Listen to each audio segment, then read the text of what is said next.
Hey, it's Clay. Welcome to another video. Today we're going to take this Scotty Futura putter and we're going to convert it into an arm lock. Let's dive in.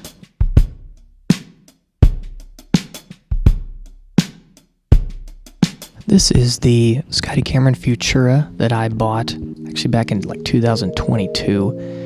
It's a Futura X dual balance. Now the dual balance is important because this actually is meant to be like counterbalanced, so it's a little bit long, maybe 36 or 37 inches in length. It's kind of like Victor Hovland or some of the newer guys. Ricky Fowler's kind of doing it where the grip extends above their hands, so it's got a nice heavy head weight. Not in terrible condition, not in great condition. Now, like most good projects, it sat untouched for about 3 or 4 months. I finally got into my workshop, and what I first decided to do was kind of clean it up a little bit. There's a little bit of chatter going on, but I don't want to do a full restoration. So get another good look here of the before pictures. Basically, I used a blowtorch to heat the glue, get the hosel out.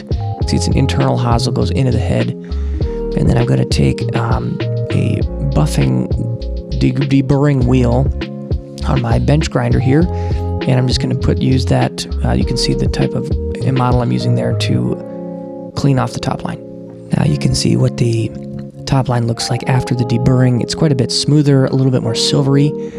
I elected to not do any more deburring. Maybe could have used some on the rear horseshoe or that middle part, but honestly it was in decent shape, and I'm not looking to make this thing perfect. Maybe at some point I'll revisit that, but I was pretty happy with that progress of cleaning the top line. As you can see here, it really removed a lot of that chatter and gave it a nice fresh look. All right, next step in my Futura build, but I ran into a little bit of a problem. This is a Hosel from the Golf Works. They're actually really quite nice. It fits in the hole perfectly, nice and snug. However, you can see that it's at an angle. You can see here there's a little gap on the high side. It's nice and snug down here, but there's a little gap right there. This hosel was probably expecting that it would be straight up and down. And you can see from up here, it's clearly angled back. This was the standard shaft, and you can see when it goes in, it also goes in at an angle. I think I'm going to proceed with this, but just be aware that it's very likely going to need some aggressive bending. Otherwise, the shaft angle is going to be extremely flat. But I'm going to put a straight shaft in it, but might need to just bend this so it's more up and down. So we're going to mix up some epoxy and we're going to glue this up. And the other option is you could try and fill the hole and then bore it straight down with like a drill press. But I don't think I really have the proper tools that are going to work for that kind of. I just don't think I've got the right setup to do that. I think you would need probably more of like a metalworking type station than what I have. So we're going to mix up some epoxy and put this hosel in. I do also want to mention, before I get to the glue up, I did some preparation for that hosel inside the head. You got to clean it out. You got to get all the gunk and get it nice and ready for glue up. So I have like a wire wheel, almost like a pipe cleaner type attachment that I got from Golf Works that I put into my drill, and I stick it in the head and I give it a couple squirts, and it cleans everything out. Maybe hit it with a little bit of mineral spirits and a Q-tip to clean everything out of there. Let it dry, and then you're good to go with the glue up.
Okay, so I'm just using Golfworks 2-part epoxy.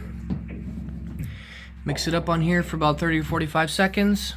Apply it. I probably applied too much. Use a paper towel to remove the excess. And now we're just gonna let it dry. Probably gonna let it dry for 1 or 2 days. Should be good to go.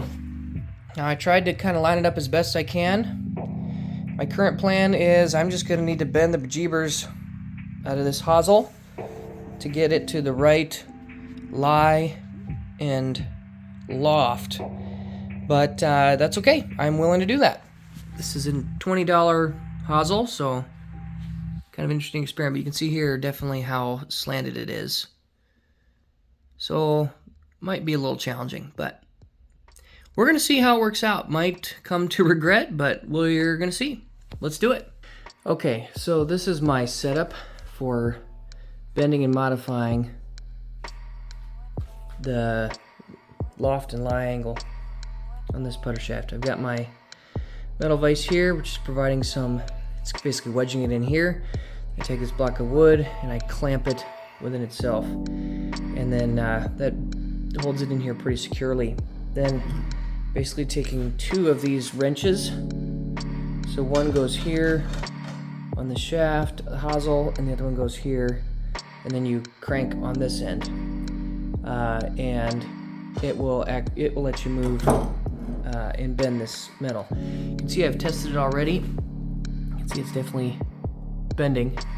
Now with this setup, one downside is it's definitely going to cause some gouging here, which I was anticipating, and I will probably live with it or sand it out in some way. But basically at this point what I do is I bend it by feel.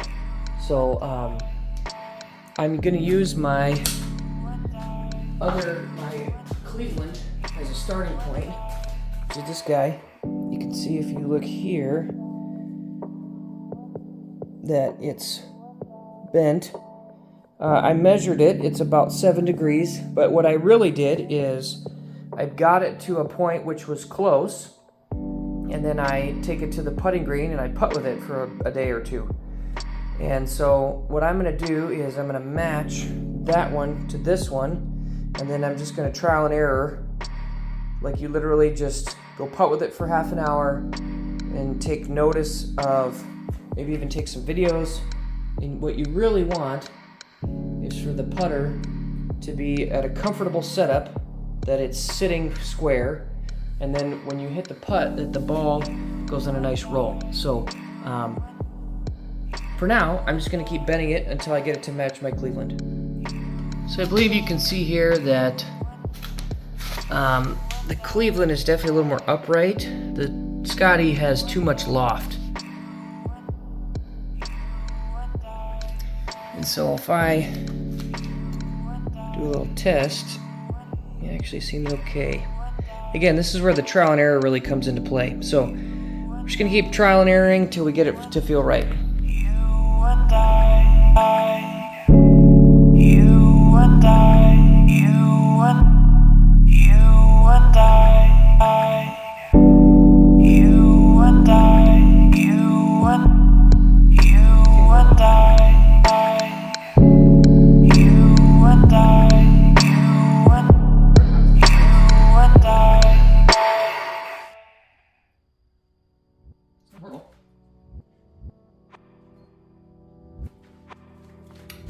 Okay, so here's another test that I'm doing. Right now I've got the Cleveland right here, and I've set it up so with a straight edge compared to my desk here, it's sitting perfectly square, and the face is at 0 degrees. So then if I take the Scotty and I put it in the same place where it's sitting flat, and if I tilt it so that the face is perfectly square, you can see now the pitch of the shafts against one another. The Scotty needs a little bit more loft, and the lie angle actually is pretty good. And again, I'm just using this hand to make sure the putter is not sitting tilted. I want it to sit flat and square, with 0 degrees loft relative to this straight edge.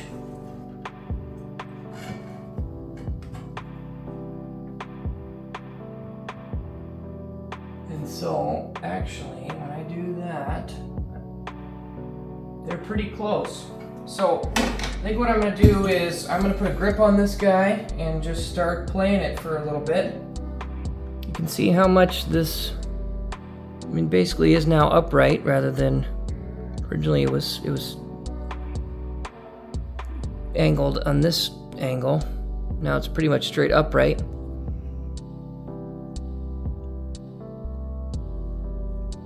So yeah, we're gonna put a grip on it and we're just gonna start hitting putts and adjust it as needed.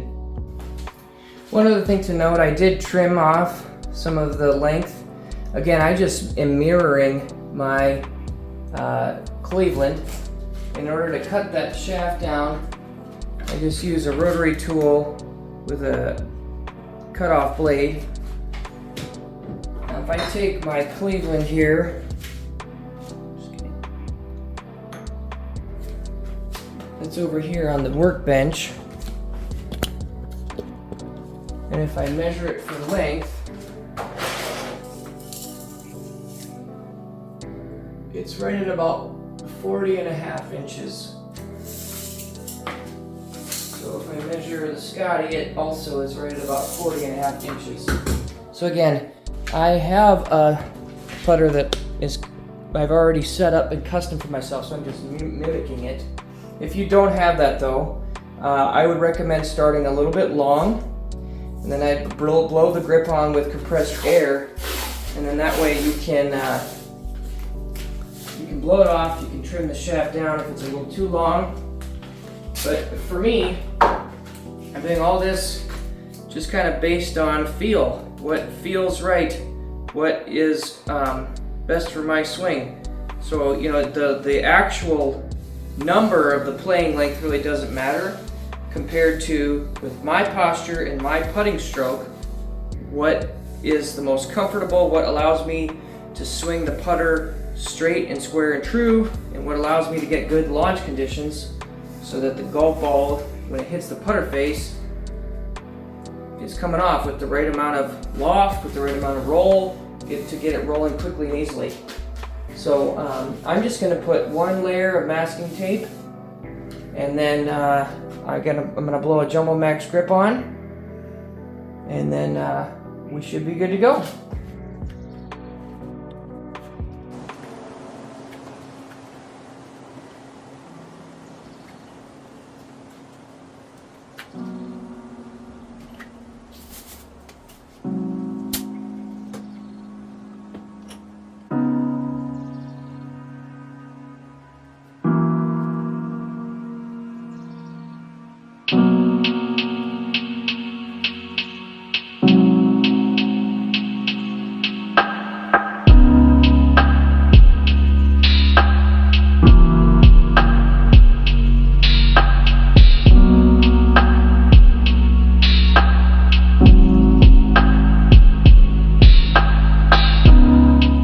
Alright guys, here you have it. This is the completed Scotty Cameron Futura Armlock custom build. Just to be clear on the specs, the actual head here is a old Scotty Cameron Futura X dual balance Titleist. Weighs in at about 410 grams. Did do some restoration here. Specifically, I've cleaned up the top line. Then I installed a GolfWorks iron, I think it's an iron 2.5 inch slanted hosel. I have bent it, and so it plays at about 7 degrees loft. We've got an Apollo long putter shaft, and we've got a Jumbo Max grip set up for Armlock. Altogether, it's a pretty sweet custom putter. I'm excited to go play with it. Let's go test it out. Alright, I had the chance to take it out to my local putting green. Now, it was a little bit stormy and kind of wet, but it still was a pretty good test. And to be honest, I find that this part is almost just as important as anything else I've done up until now. I mean, you have to, with an Armlock putter, you really, really need to get it fitted to yourself. Now, I'm basically doing the fitting. I'm self-fitting, which maybe isn't the best way to do it, but that's what I can do. And so I'm just trying to get accustomed to it. I'm not actually making any of these putts, probably because I'm not really reading the break. But first thing I'm experiencing is trying to get the grip to be square. And basically what I want is when my hands hang down in a natural position in the putting grip that I like, I need the putting head to be square. I don't want to have to be recalibrating any of that. And so I found that the grip was just ever so slightly off. So I spent a little bit of time tweaking it. Tried to find a little bit more of a flatter putt, but still finding a breaking one, but finally put one in. It's a little test there of see whether or not it's how the toe hang is. I'm starting to feel it's a little different, another little tweak to the grip there. But just trying to go back and forth and get accustomed and get acclimated to this thing. Now, once I got the grip dialed in, we can watch here a nice slow-mo of, I want to see how the ball rolls here. So you can see, watching that slow-mo, to me, the ball is rolling pretty pure right off the putter face. I'm not seeing that there's any skipping or bouncing. Now, it'd be better if I could get a more high frame rate video, and maybe I'll do that at some point in the future. But when I watch these putts, I'm not seeing that the ball is skittering. It's basically rolling right away. So that's good. That's a good sign that I've got the right loft, the right ball position, all that stuff. Now, with this putt, this is a straighter putt. And you can see I'm shoving these. Now, I do think it is breaking a little bit left to right, but not a lot. And this is where I'm really starting to feel two things. First of all, the weight of the putter is very different than the blade style I had. This is more of a mallet. And second of all, the toe hang. When I look at the toe hang on this putter, it's definitely a lot more face balanced. And so it's something I'm going to have to get acclimated to. And the total weight as well. So some things I'm going to monitor as I move forward, but that is the end of it. I hope you guys enjoyed this. This definitely will be an ongoing fit, specifically the head weight. This one is slightly heavier than my Cleveland, so I might take it down maybe 10 grams. These Cameron Futura heads have adjustable head weight. And then also, just acclimating to more of a face balanced putter as opposed to the blade style. So ultimately, I'm really thrilled to have this in my arsenal. I hope you guys enjoyed this video. Let me know your thoughts down below, and I'll see you again soon. Thanks. Bye.